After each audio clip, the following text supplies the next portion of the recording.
Hello, everyone, and welcome to the Conservation Station, a conservation focused podcast by the Cango Wildlife Ranch in partnership with the Cheetah Preservation Foundation and Wild Animal Volunteers. I am your host, Dr. Garrett Eriksen. Thank you so much for joining us.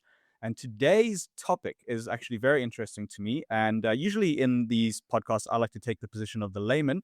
And that's more of I want to say, a complementary position so that I can help people transition to these items. But in this case, I truly am the layman because we're talking marine biodiversity, and it's unfortunately a part in my particular education that's a bit lacking. I'm more of a terrestrial biodiversity guy. So I'm very excited to be able to cover this material today. We're looking at the critical role of marine biodiversity in maintaining healthy ocean ecosystems. We're looking at threats facing South Africa's marine environment species in particular, but also we'll look at a global range and the importance, obviously, of course, and as always, of public engagement and education, especially in the name of marine conservation.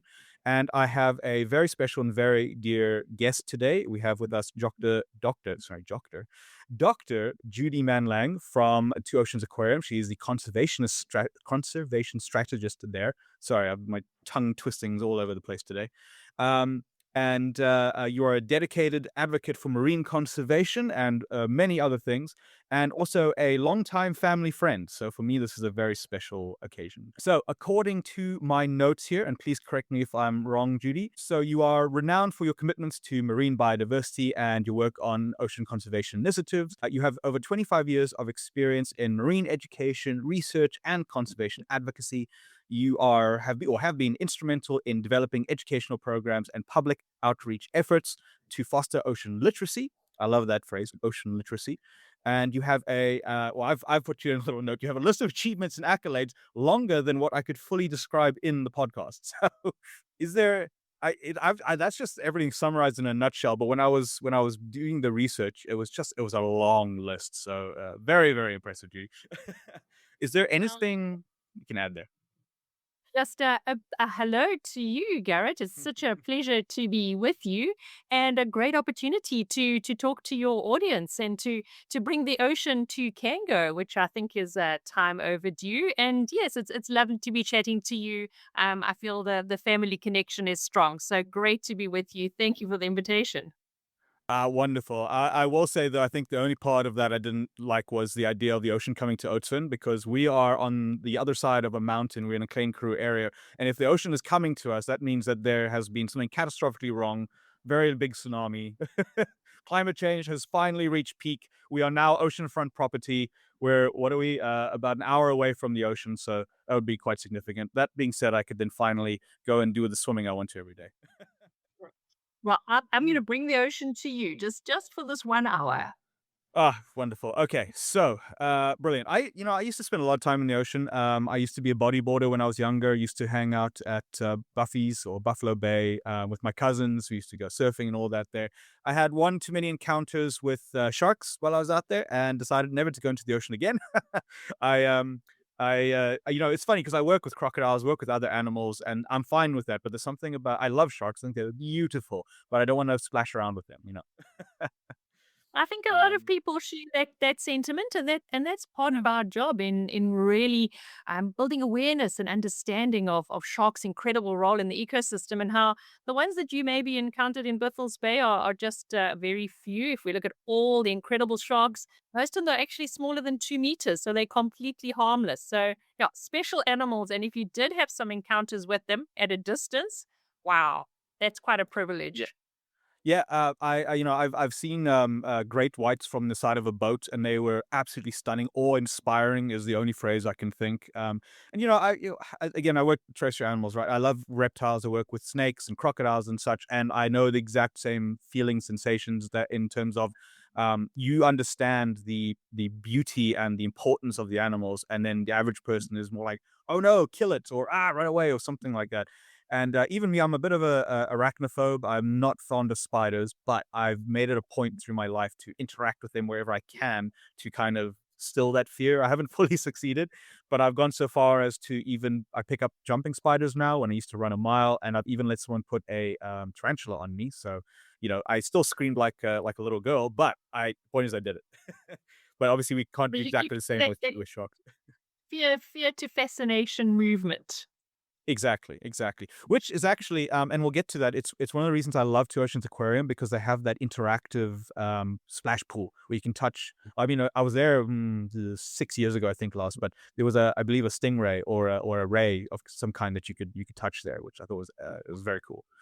Um, Anyway, okay, so before I end up reminiscing about all the things I enjoy, let's quickly maybe touch on some points that we're going to be discussing today. So, like I said, marine biodiversity, we're going to be looking at how that underpins ocean ecosystems and their health. We're going to be looking at threats to marine environments, and like I said, the South African context, etc. Okay, so maybe let's define things here a bit. Like I said, I'm kind of taking the layman here. Obviously, most people I think understand the oceans very important. We need them to survive to some degree. We need the not only the food there, but the food chain there is what supports us. But I think a lot of people are, we're told the oceans are important. We need them or we'll die, and everyone's like, I don't understand why. We're told we understand the Amazon, right? The Amazon, it's the lungs of the earth, so to speak. We know trees give us oxygen. Why? And I'm trying not to phrase this as badly as it's going to sound, but why should we care about the ocean?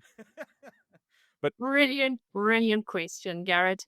And that's a really good place to start. So often when we think about the ocean, we think, well, I live in Cango. I'm hours away from the ocean. I live in Joburg. I live far from the ocean. What influence can the ocean possibly have on me? But if we think about it, if we zoom out and we take a spaceship view of our planet, we'll see that our planet is actually blue. And if we think about it, the reason it's blue is because over 70% of our planet is covered with the ocean. So the ocean makes up over 70% of the surface of our planet. So if you think about it, we should probably call our planet ocean rather than Earth because over good point. 70% of it is actually ocean.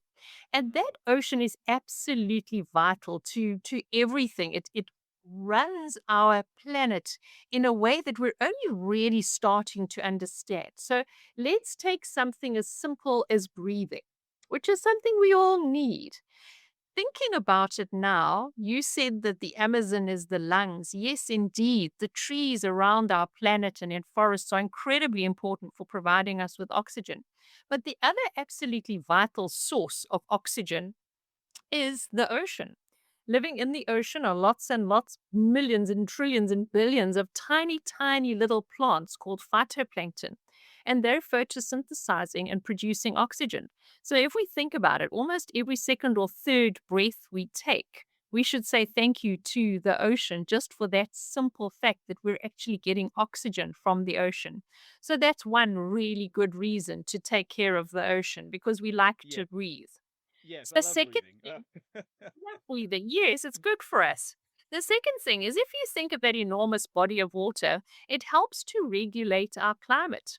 It influences the climate around the world. It helps to ensure that through the ocean currents, we're seeing movement of warm water from the tropics coming down towards the cold polar regions and moving back around again. So we're regulating our planet's temperature, we're regulating our climate. If you think about the South African context and you think about Durban compared to Port Nolloth, they're at a similar sort of latitude. Durban is hot, it's humid, we grow sugarcane and bananas there. On the west coast, we're certainly not growing sugarcane and bananas. It's a much Mm, colder temperature. Those differences are primarily due to the ocean. On the east coast, we've got the warm Indian Ocean, we've got that Agulhas current, we've got lots of moisture, it's warmer. On the west coast, we've got the cold Benguela current, we've got the Atlantic Ocean, it's completely different. So those two simple differences are because of our oceans. So the oceans regulate our climate. They tell us where we're planting, where we're not planting. That helps to determine where people live. So that's another thing. So we like to breathe and we like to have a climate that is reasonably well regulated. mm. Then, when it comes to carbon dioxide, the ocean is actually absorbing a huge amount of the carbon dioxide that we're currently pumping out into our atmosphere. If it wasn't for the ocean, we would be feeling the effects of climate change even more than we are now. So, the ocean has been a huge sink for carbon dioxide that's been absorbed into the ocean. So, It helps with our climate. Then, if we think about food from the ocean, over 1 billion people around the world rely on the ocean for their primary source of food. So the ocean is an incredibly important source of food. For us, maybe seafood is something that we eat a couple of times a week, maybe. Maybe it's something that you have every now and then. But for many people, the ocean is their primary source of protein. So we rely on the ocean for food. The ocean is also incredibly important from an economic perspective. If we think about looking at transport, how much goods are actually transported around the world through ships. So shipping is a really important form of transport for goods. So ocean's important there. Another thing that we're getting more and more is understanding some of the chemicals that are contained in ocean animals that we're using for medicine. We're finding cures for some forms of many diseases that are coming out of things like sponges and sea slugs in the ocean. Huh. By studying those, we're finding cures for diseases, and we've already found several cures for different diseases from the ocean. So we're getting drugs from the ocean. Then we look at ocean tourism. People want to go to the coast for their holidays. It's a very popular tourism destination. So, if you think of what kind of tourism is driven by the coast and how much of an impact that makes to coastal communities, whether it's hotels, whether it's homestays, whether it's homes along the coast. So, really, if we think about it, these are just a few of the incredible benefits of the ocean. But the most important thing is that if the ocean dies, we die. It's as simple as that. As Yeah. Sylvia Earle often says, no blue, no green. And that's as simple as it is. We need to look after the ocean to survive. Oh wow. So yeah, okay. Understatement of the century, the ocean is important. I mean, you've just listed like significant reasons why we need to obviously know more about it and also why it's important to us. Again, we're very short-sighted creatures, right? What's in front of us, and if we're not, we go and we look at the ocean like, it's big and wet, looks fine to me. So but if we know what's going on there, in a more nuanced way, it can definitely help us appreciate it more. And I was thinking as well when you're saying how important it is to us now, and I was thinking historically as well. I can't help that being a historian, but I was at Pinnacle Point, the Pinnacle Point cave system with Professor Curtis Marion a few months ago when he was doing some work there, and he was telling me something fascinating, which is so the caves that we went and looked at, they're right on the coast. And before it was a coast, it was actually a savanna, and then obviously before that it was also coast, but so it comes and goes. I was just thinking about the early humans. There's a lot of evidence to suggest that we were originally, strandlopers, beach walkers. Basically, we evolved to first on the plains, but then a lot of us went onto the coast, and we would walk along and we pick out the food, and we used shells as early currency, and all these crazy things. So the ocean's been with us for ages. It's one of the ways we when we expanded out of Africa, we went along a lot of land bridges. But a lot of us, especially think the Peloponnesians and such, they built boats and they just went sailing, and the ocean's always been a very important point for a lot of I want to say milestones in human history, and as you've given me so much now, the medicine, the food, tourism, everything. Just being at the ocean is fun in and of itself. So it's worth knowing more about and worth protecting. I think obviously climate change is one of the biggest issues in terms of that. And when I think about the ocean being a big climate sink and how, I was reading the other day, I think it was the Gulf Stream is in danger of collapsing. So, okay, maybe let's put it this way. What is the current pollution's obviously a big one. We've got huge pieces of plastic and oil and all of that just dumping into the ocean. But um, I think that's something that if we made an effort to, we could curtail that in a big way. But I think the big ones that are hitting the ocean right now, which are going to affect us, is like ocean acidification, the carbon sinks failing, and the collapse of I want to say the phytoplankton, because they're a keystone species, if I remember correctly. So if they collapse, the rest collapses. So what are our let's maybe put it this way. What are if I've already listed them, what are like our top three main threats, I want to say, for our oceans at the moment? Depends on who you talk to. Different people would have different top three threats. So the ones that I generally look at, the first one I would look at is overfishing.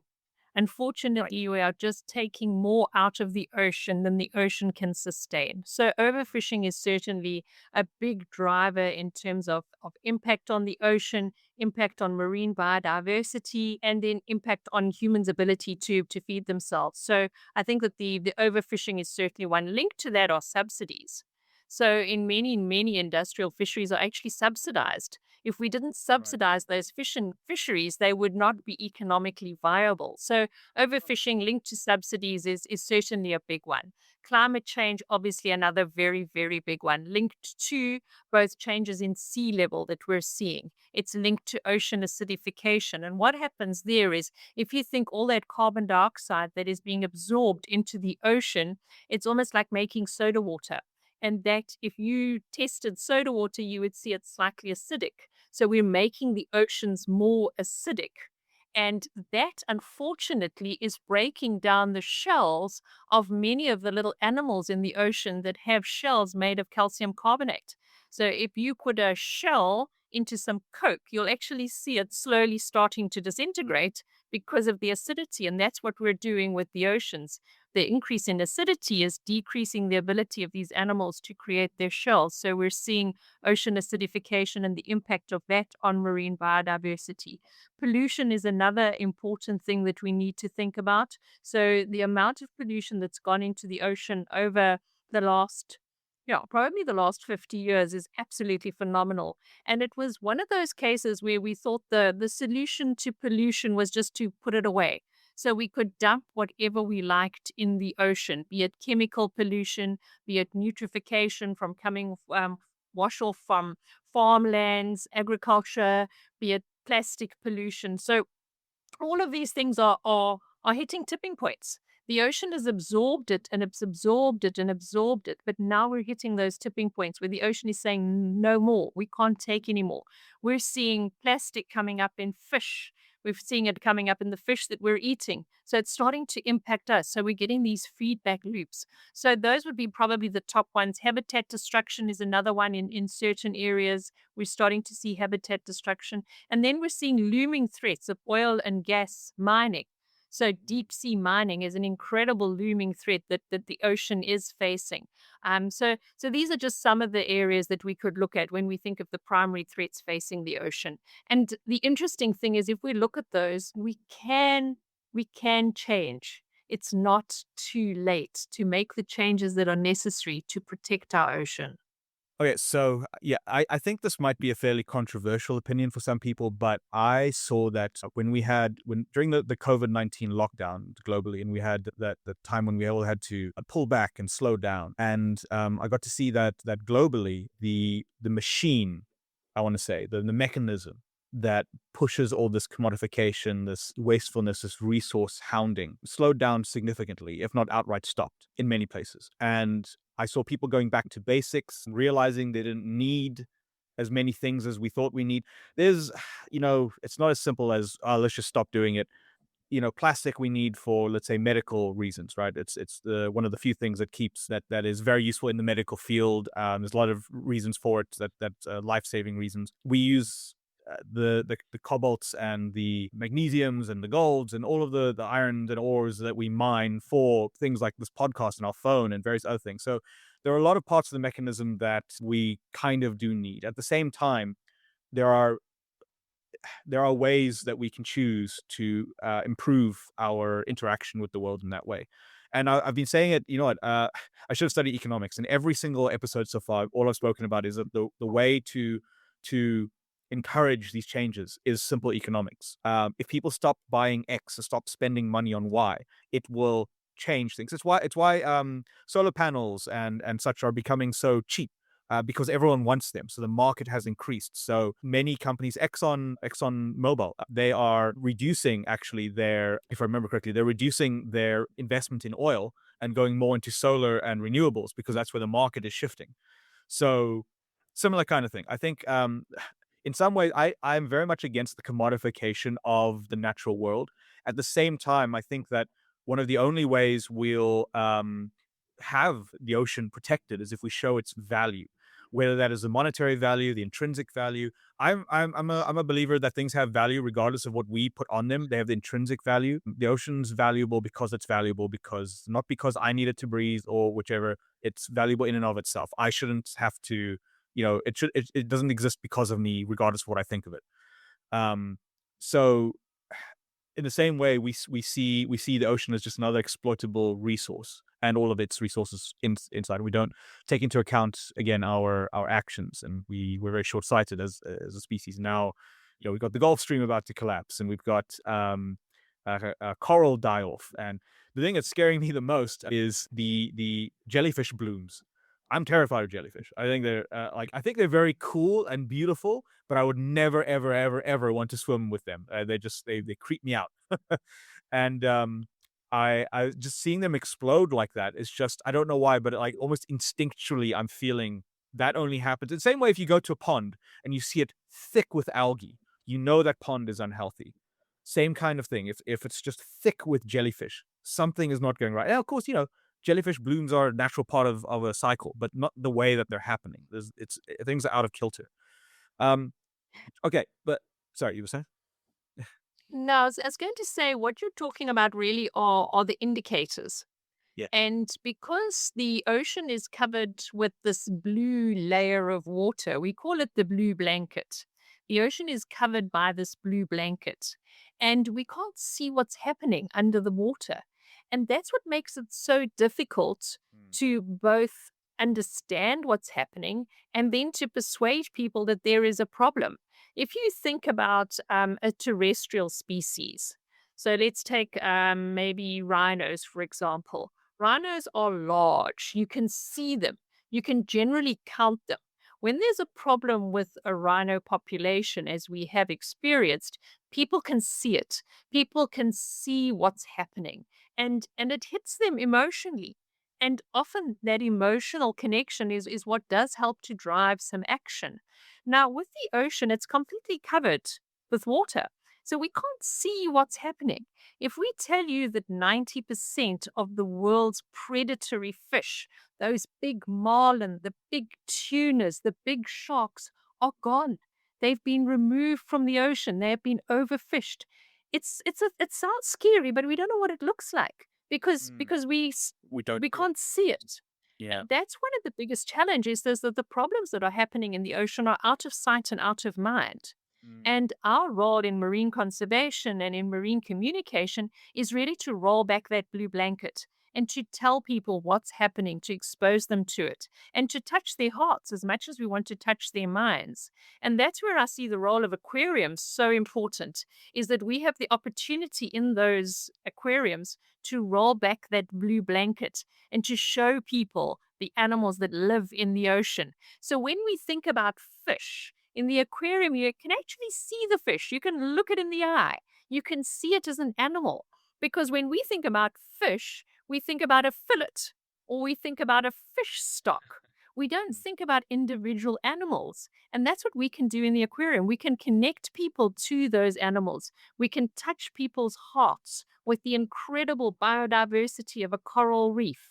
We can intrigue them with the life cycle of a jellyfish, mm, which is something that is absolutely fascinating. So these are the sort of things that we can do in the aquarium, and they all help to connect people to the ocean, because we need to have a society that is what we call ocean literate, that mm. understands the importance of the ocean, because that's the way we'll start to drive those changes. So you were talking about the slowdown that happened. Yes, the slowdown did happen, but unfortunately, things have gone back to going just as fast as they were before. we Yeah. we as a species don't seem to be able to learn from things that are happening, but we are going to have to learn that this planet is our life support system, and we have to look after our life support system, and our role as communicators is to introduce people to both the wonder, the challenge, but then we also have to empower people.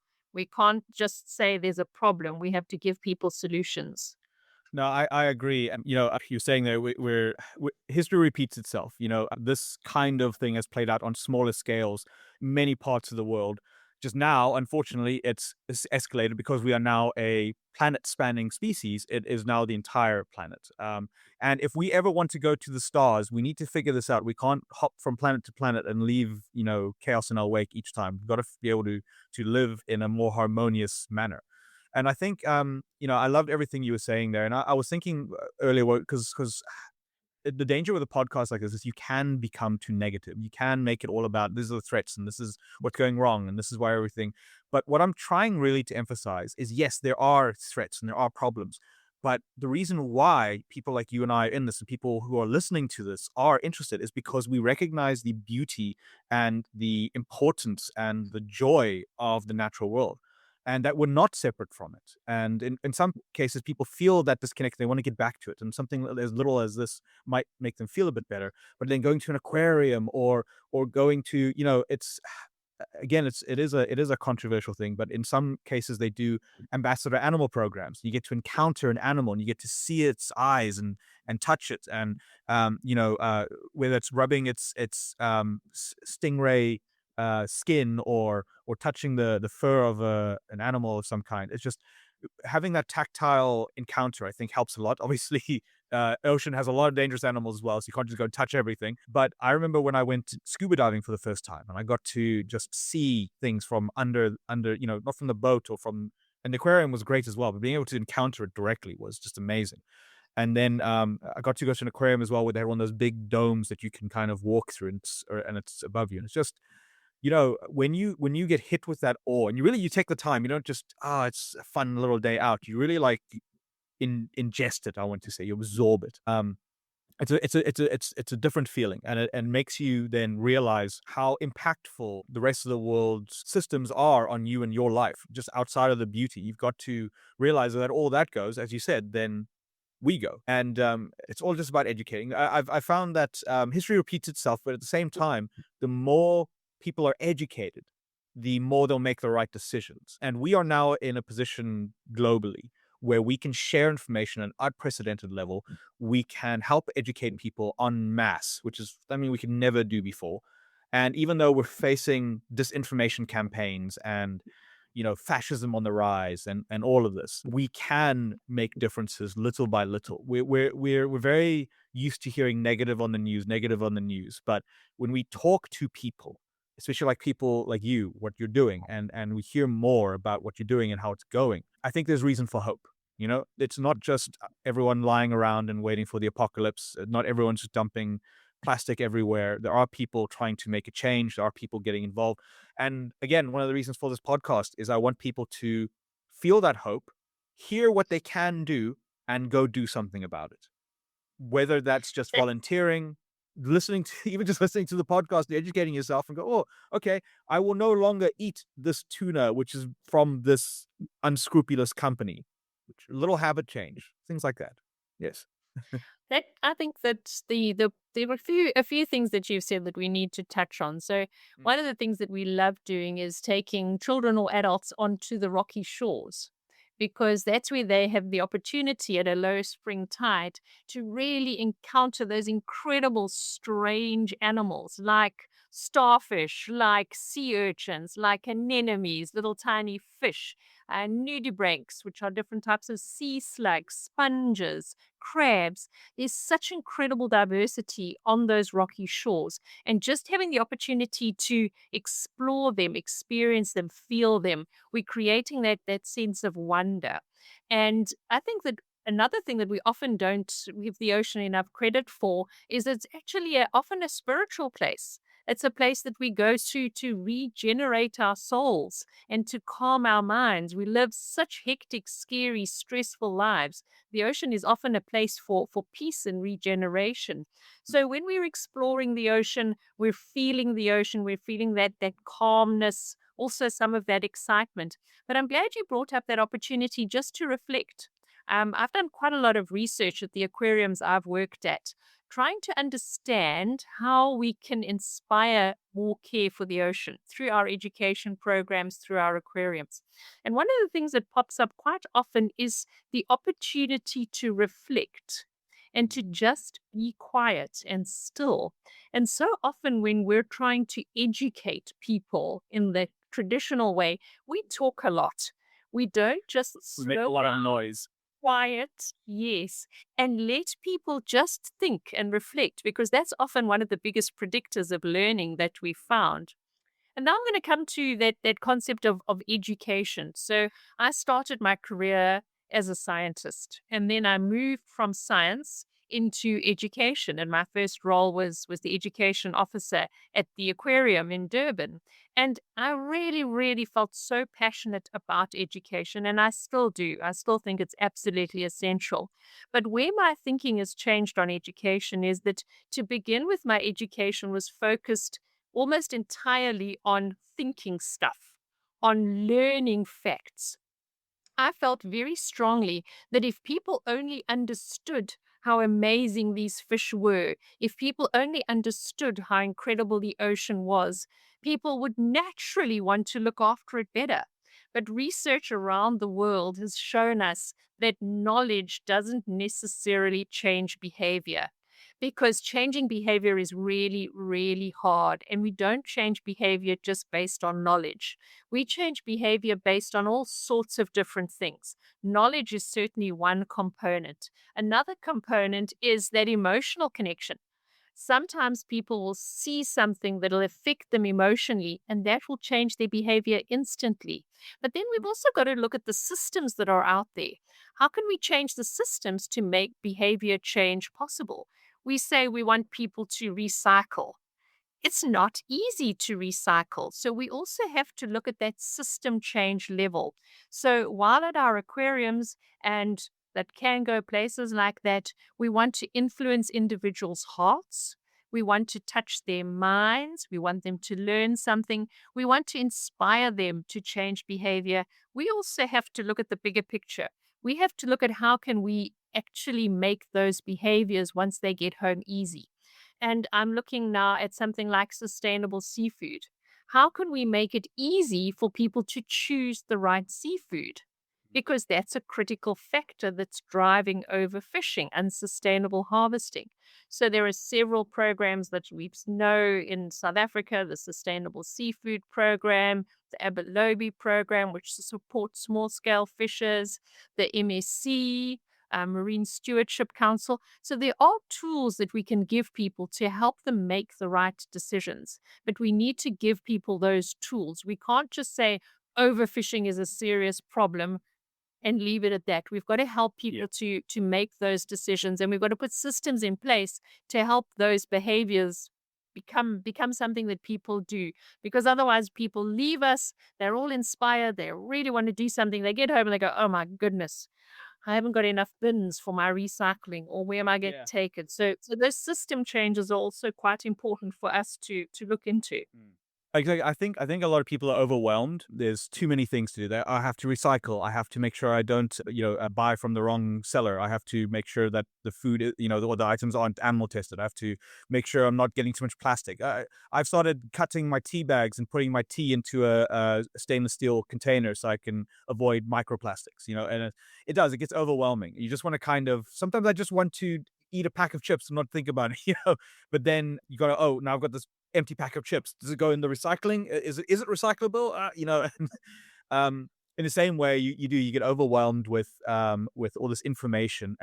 But you're right as well. I actually attended a marketing conference recently, and something they said, which is true. I think we all intrinsically know this, but we are very emotional creatures and we're swayed by emotion. One just has to look at the recent U.S. election to understand that that's exactly, we are. I say U.S. election.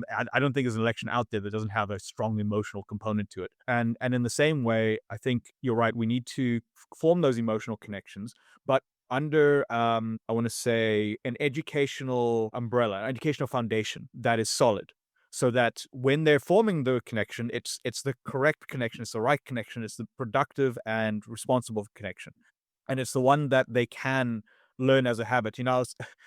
When you were saying those things, some of the things that popped in my mind is like just trying to get to the gym daily is a difficult enough habit for me, and I'm sure a lot of other people. So how would we get about instilling this kind of behavior in a daily thing? And I think step one is going to something like your local aquarium, or even just speaking to the people in your area who might be, this way inclined. Even if you don't have an aquarium, I mean, Ocean doesn't have an aquarium here, but there are people who work in animal conservation or something like it. You go over to a coast and maybe they don't have like a marine world or something you can go to, but there will be people there who are working on these things and you can go and speak to them.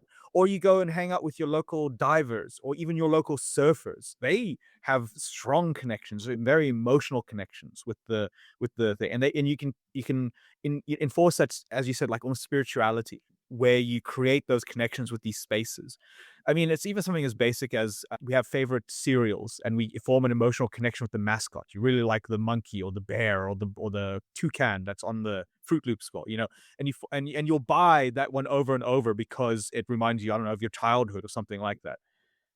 In the same way, we as adults, all the way down to children, we can form these stronger connections with existing animals, with people, with places. We just need to go and do it. We're very good at being comfortable and hiding away. We need to go out there.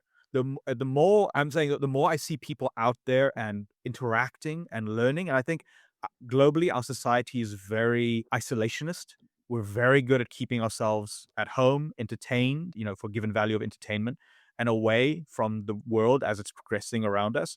And I think that is a big mistake. It's also what's allowing all these systems to be in place that harm the world around us because we're not there to see what's happening. We're not there to be in the way or to find an alternative. So we need to stop sequestering ourselves so much and go out there, whether that's a hike or a trip to the beach or the aquarium or talking to a scientist, and you message on Facebook, hey, can my family come down and see what you're doing? Or can we meet for a coffee and let's chat about what can we do? That kind of thing. Just going out there and encountering people and the world around you. I think that is probably the strongest way we can start working towards that. It's the easiest way. You just have to go outside. I think that's an absolutely essential point. What we're seeing is something that's called the nature deficit disorder amongst children. Because in the past, maybe 50, 60 years ago, kids played outside. They played in nature. I even Nowadays, say kids do. 25 years ago when I was a kid, I was even I did.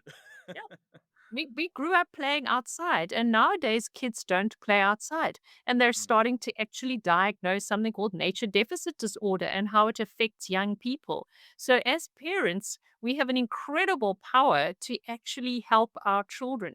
Take them out into the environment. Let them enjoy the environment. Let them explore it. Let them feel nature. And that's proving to be one of the best ways of building a nature positive society. We're seeing that with children saying, let us learn to love nature before you mm, ask us to save it. And that's something that we need to think about is how can we inspire these children to love nature before we ask them to save it? Let them get out there, let them explore it. And all of us can access the ocean one way or another, regardless of where we live. There are so many incredible films about the ocean that'll teach us and that will touch us. There are books about the ocean. There is some amazing social media that is accurate and will help you learn about the ocean. There are people that you can contact. And then often I say to people, the first thing they can do if they really care about the ocean is just share their love with others. That's the first and that's the simplest thing you can do. Talk to other people about your love of the ocean. Tell people how important the ocean is for human survival. So share the message. That's just step one. Then there are lots of other things that you can do, and we can talk about that at some stage. But that really is step one, is just learning as much as you can and then sharing that with others. And then you can start taking those baby steps to help conserve the ocean, help preserve the ocean, help make the wise decisions that are needed. I completely agree, and I think that's very beautiful. What you said about let us love nature before we save it. I think you can't save something unless you love it. I rescue dogs whenever I can, and I wouldn't do that if I didn't love them because I wouldn't have that reason to do it. We do things because we love to. And I was even thinking another way people can potentially connect with nature is if you or anyone is a gamer or has a VR set or anything like that. There are numerous VR virtual reality games and experiences you can do where you put on the eyepiece and you're underwater, whether that's now you're swimming or you're just seeing something go by, and it's absolutely stunning. There's a free one you get on some of the store things called The Blue, and it has multiple scenarios where you're underwater and you see like schools of jellyfish going by or a whale swims near you or something like that. And my father, before he passed, it was his favorite VR. Once a week he would say, can I do that one? And then I put it in, and you just watch the ocean go by. And the very next one was the cowboy game where you got to shoot the bad guys, but you love the ocean one the most. So little things like that. And I think schools and other education facilities and places that don't have access to aquariums or something like that, I think they can start investigating that. We've got fantastic technology these days. We should be leveraging that for our benefit. If you can't physically go and do these things, there are ways to do it. Even if it's, I think what was it called, Google Cardboard or something. You got it your phone, you put like a little cardboard box in it, and then you could have a VR esque type experience. So there are ways to mimic this and encourage that. But anyway, okay, so we could talk about this for hours and hours on end, and I would love to have you on again at a later time to go in more depth into certain things. But I think this is the point where I'd love to get to our news segment. And I want to chat with you about some news that happened. I think just recently you were actually in Australia at a WAZA conference. And WAZA is the World Association of Zoos and Aquariums, if I got that acronym correctly, which is one of the largest and I want to say most accredited bodies of zoos and aquaria on the planet. And I think they do very good work. And Two Oceans Aquarium is a member of them, if I remember correctly. And then, am I right? Yes. Yeah, and Cango Wildlife Ranch, we're also accredited by them, and they do some very, very good work. So I'd love to hear, what were you guys doing in Australia? What was that all about? Okay, so the WAZA conference, it's an annual conference, and this one was hosted by Taronga Zoo in Sydney. And we had about 250 zoo and aquarium professionals from around the world. And it was an opportunity to really start looking at this particular one. Our focus, in some respects, was actually on conservation. And what is the role of zoos and aquariums in conservation? We've been talking about it for a long time. And many of the world's leading zoos and aquariums are incredibly involved in conservation, both conservation happening on their sites as well as supporting conservation around the world. And many of the world's zoos support incredibly large conservation programs around the world and fund enormous amounts of conservation. And what we're looking at now with WAZA is looking at how do we measure the impact of our conservation activities. And it's something that's been sort of mulling around with many different groups for quite a while. At the IUCN conference in Hawaii several years ago, somebody said that conservation needs to move beyond random acts of kindness. Yeah. And I think that if you think about it, that's quite a powerful statement because it talks to the range of conservation activities that we're involved in. And so many of us are involved in conservation activities. How can we measure our impact? How can we start to really assess where we're having an impact, where we need to have an impact? One example would be the IUCN Red Data List.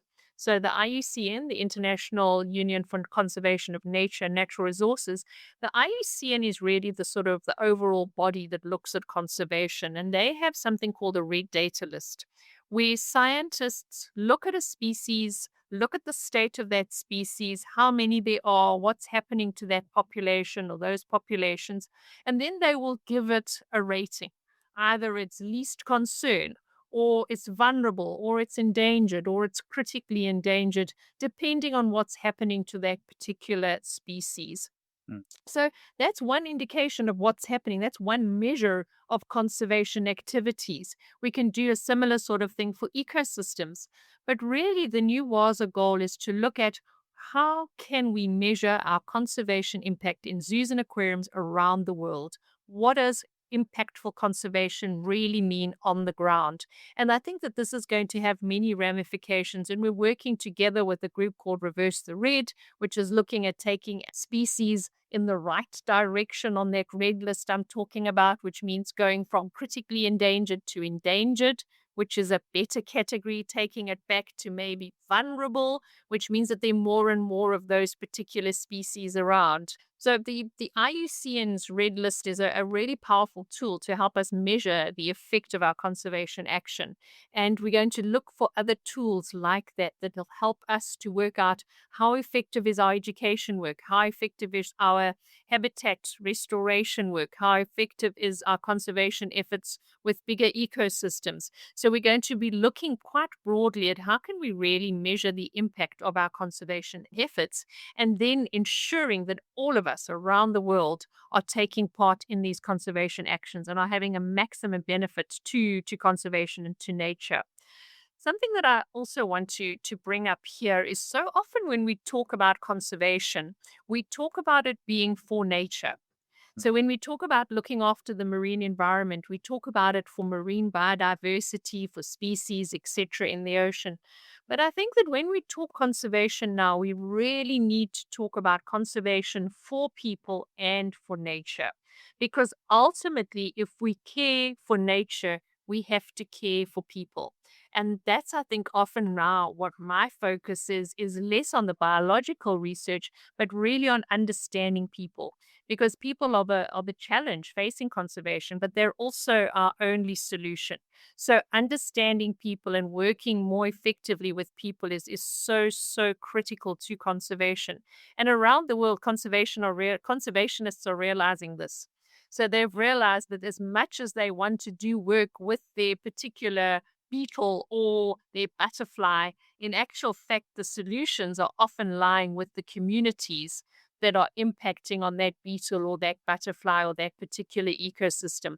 So we've still got an incredible amount of work to do with communities and working, understanding communities, working out what do communities need? How can we work together with communities for conservation? And by communities, I mean across the board of society at completely different levels of communities. But we really need to work closely with people if we're going to succeed in our conservation. No, I completely agree. And I think, I mean, again, it's one of the reasons why such our educational facilities exist. It's why we do animal ambassador programs, et cetera, is because ultimately, it's not just that we want to affect the individual. We want them to take that information back to their family, their neighborhood, their school, their community, and spread it and make it more easily accessible and more part of their day to day. And in such a way, I was talking to Mike Dennison in our first episode, and he briefly touched on the pangolins. And also, working with local communities, especially farmers, to help make a pangolin safer in their environment and allow them to transition between spaces without getting killed on electric fences and such. And yeah, I mean, at the end of the day, everything that's bad that's happening in nature is mostly as a result of us and being irresponsible with our stewardship. And that is what it is. We are the most powerful species on the planet. We're the most intelligent species on the planet. We are the stewards of the planet, but we're also the dumbest species on the planet because we're the only one to poison our own home. No other animal does that. But we've put ourselves in this position. We've dug our own hole. We need to dig ourselves out. And we can do that. We just need to talk to the people around us. And I completely agree. I'm very glad to hear that these conservation organizations and these zoos and aquarium are all coming to a similar conclusion that we can't stay contained and hope people come in, learn the message and go. We need to take the message out to them as well. We need to work with them and show them. And I don't even want to take it from that position of we need to show them how to run their own communities. A lot of these people already know. They live it daily, but they're either overwhelmed by outside interests, greed, corporations, corruption, anything in between, or in some cases, yeah, and obviously poverty is a big one. Poverty is one of the main drivers all over. But also another one might just be they don't know of an alternative and they choose the easiest option. Think about the bushmeat crisis. They live in abject poverty, so they will go into the forest and they will hunt whatever they can to eat it, but also to sell it as a way of gaining income. But there might be alternatives to that we could potentially offer them, whether that's certain traded food or the ability to grow crops in places that they didn't before. I know some people don't like this, but GMO, food items that might grow well there, and then they don't have to hunt in exchange. The point is there are options to explore. And when you work with the community, that's how you find the options. You don't go and dictate, you see what works best for them, because what works in one community isn't necessarily going to work in the other community. And the more we have a global understanding and also a local understanding, the better we'll be able to pull off these projects. When we're working with communities, I think that it's something that the word that I always talk about is humility Mm. and respect and listen. And I think that those are critical points with any work that we do. Actually, it should apply to life. It really is having that sense of humility and respecting whoever we're working with, and they're being prepared to listen. We don't have all the answers. And we need to be able to listen. So those are just key components that I would always bring into a discussion on something like this. I think many of us have forgotten how to listen, and we're so wrapped up in what we know. I think again we approach it from the perspective of an open mind and the want and the desire to learn more and grow, and I think that's then how we can improve these. But okay, that actually is a fantastic segue to then I want to say the final portion of our show, which is the call to action. So as listeners know by this point, I'm very particular about I'm wanting this to be a space where people can learn what's going on, but also find out practical ways of being able to be involved. There's so many podcasts I've listened to. They say, this is what's happening, this is what's going wrong, etc. But they don't say, what can you do about it? They just end it with, a vague, well, we'd better improve our thing. No, I want to know what can we do about it. So, Judy, what can people do listening to it now, it's average person, if they want to help some way? The ocean, especially obviously you're in South Africa. I know you've probably got a little bit of global thing, but the South African area is probably more your terrain, so to speak. What can they do to help? How can they be involved? So the first thing I would do is really, really stress the opportunities to learn. So the first thing you can do is to learn more about the ocean. That's Mm. step number one. And everybody can do that. There are multiple ways to learn about the ocean, regardless of where you are. And through that, just get that inspiration and that desire to care for the ocean. The second thing you can do is you can share your love with the ocean. And that's another with people about the ocean. So that's the next thing we can do. We did a project when I was working at the Durban Aquarium, and we asked people to make a promise to the penguin. So when they visited us, they wrote on a postcard their promise to the penguin, and that promise was a behavior change promise. So it could be they're going to recycle, or they're only going to buy sustainable fish, or they're going to use more sustainable products in their cleaning, whatever it was. And we interviewed these people about 18 months later. And what we found was quite interesting is that although many of them had kept their promise, many hadn't kept their promise. But what many of them had done was actually shared their conservation thinking, their thinking about the ocean with their school or with their work or with their church group. So some told us they'd started recycling in the church. Some told us they'd changed the way they handled paper in the office. And that's really powerful. And it just goes to the fact that each of us has the power to make a change, not only in our own lives, but in others' lives. Mm. So once you're doing those two things, look at your own lifestyle. What simple changes can you make in your own life that'll help the ocean? Are you choosing, if you eat seafood, to choose sustainable seafood? Are you learning about sustainable seafood options? Are you choosing to buy products with less packaging? Can you do that? Are you very simply taking your own bags when you go shopping so that you're not needing all of those bags that come from all the shopping centers? Mm. So simple things like that. Looking at your carbon footprint, looking at how much electricity you use. Load shedding has certainly helped us to decrease our electricity use. But are you looking at your vehicle usage, if you do have a vehicle, looking at simple things like water use. We're a water scarce country. So water use. So there are so many simple things that we can do. And then raising your voice about issues. So we have an African penguin. The African penguin is found only along the South African coast and the south up to Namibia. And that African penguin has just been uplisted to critically endangered. If we don't do something now, by 2035, there will be no more African penguins out there. Raise your voice about it. Mm. Sign the petitions. Email the minister. Tell the minister that you care for penguins. You're watching his decisions. So raise your voice about issues like that. We celebrate Marine Protected Areas Day on the 1st of August each year. See what you can learn about marine protected areas. Marine protected areas are like game reserves in the ocean. So around our coast, we have over 40 marine protected areas, and these are special places of the coast or the ocean that are specially protected for both nature and for people. So learn about marine protected areas. Tell people about them. These are beacons of hope where we see if we give nature just a little bit of a chance, it bounces back amazingly. So look for opportunities to raise your voice to do things. So each of us has something that we can do for the ocean in our daily lives. And we can just do that as a starting point.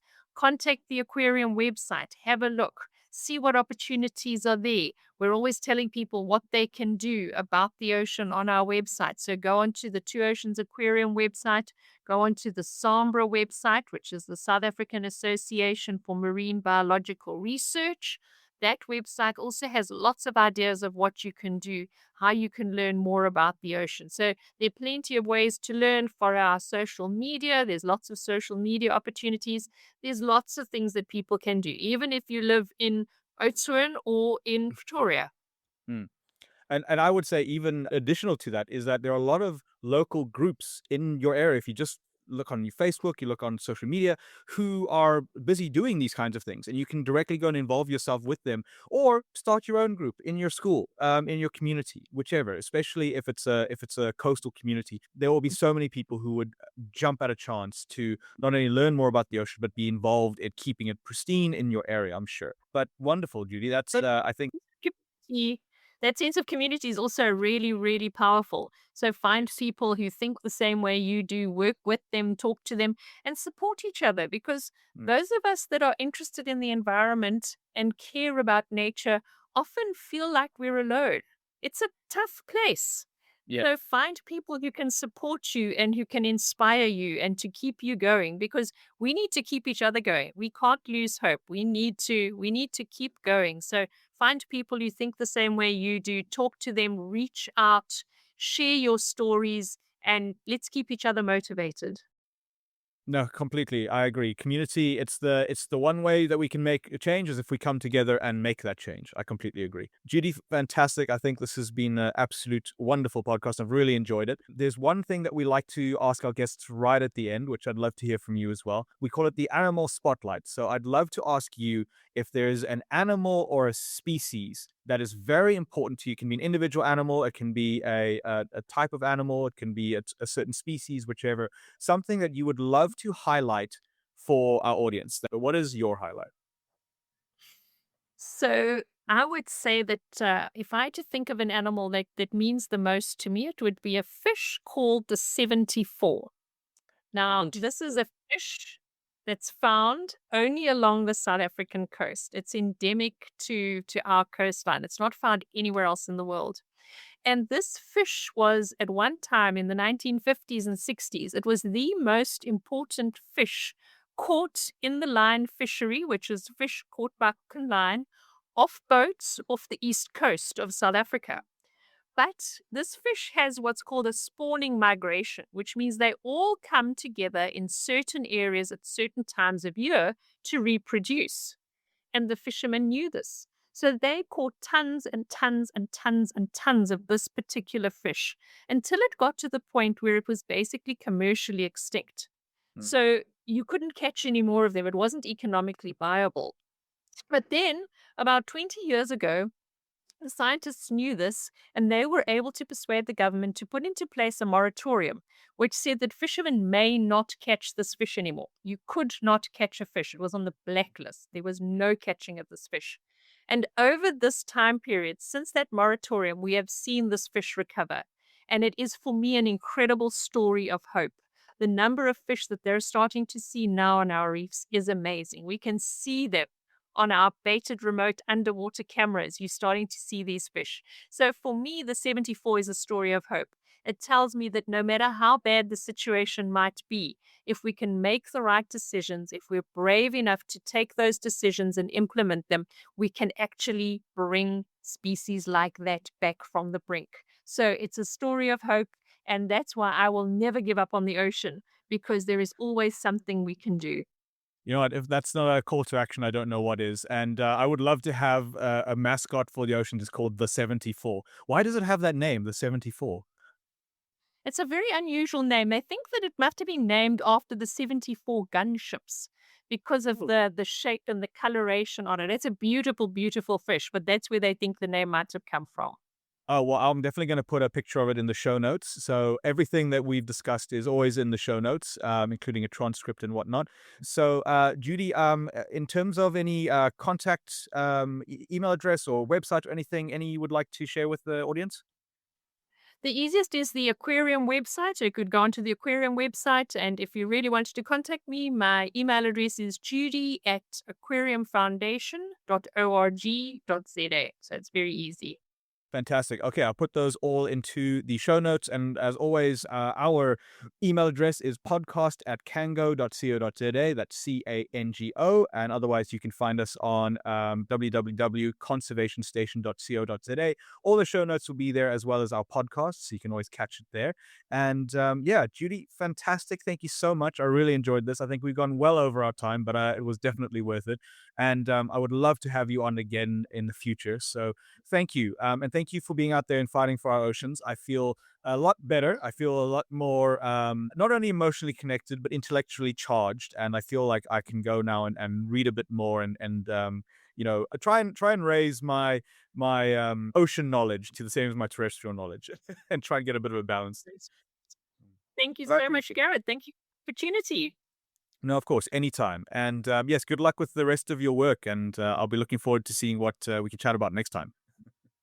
Super. Thank you. Hey everyone, Garrett here.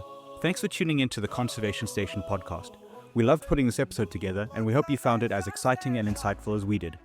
If you enjoyed the show, don't forget to like, review, and subscribe. It really helps us reach more listeners. And if you have any thoughts or questions, drop a comment. I read them all, and I would love to hear from you. If you'd like to learn about today's guest or topic, check out the show notes for all the details.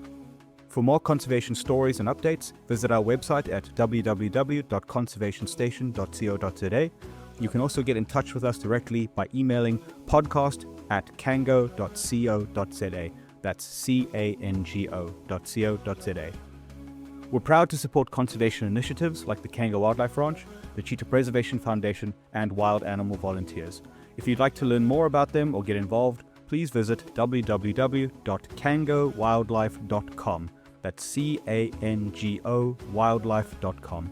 Thanks again for being part of our conservation community, and we'll catch you in the next episode.